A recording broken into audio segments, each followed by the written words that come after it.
Περνούσες ώρες στην τουαλέτα, διαβάζοντας τις οικονομικές σελίδες της εφημερίδας, περιμένοντας να γίνει κάτι, αλλά μάταια. Μέχρι που ο Γιάννης Βαρουφάκης έδωσε τη λύση. Αυτού του είδους η θεατρική ασφυξία που δημιουργεί ο Μπέκετ είναι εντελώς καθαρκτική. Όπως φαίνεται, ο Υπουργός Οικονομικών βρίσκει χρόνο να προωθήσει ένα νέο καθαρκτικό που δίνει λύση στο χρόνιο πρόβλημα της δυσκολιότητας. Δεν ήμουν πάντα τόσο cool και γαμ***ος όσο δείχνω. Παλιά αντιμετώπιζα σοβαρό πρόβλημα της κοιλιότητας.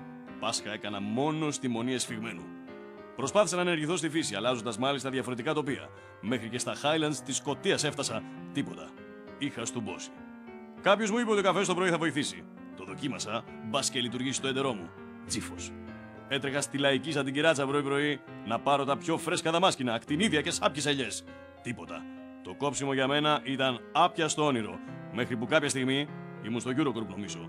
Πήγα στην τουαλέτα και αντί για τους Financial Times πήρα μαζί μου Beckett. Τι να δω.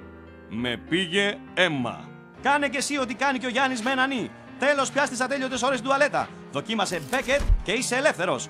Απόκτησε και εσύ το cool ύφος του Γιάννη Βαρουφάκη. Τέλος πια στο δυσκύλιο ύφος της Έλφη. Αυτού του είδους η θεατρική ασφυξία που δημιουργεί ο Μπέκετ είναι εντελώς καθαρκτική. Beckett, το καθαρκτικό που συστήνει ο Γιάννης Βαρουφάκης.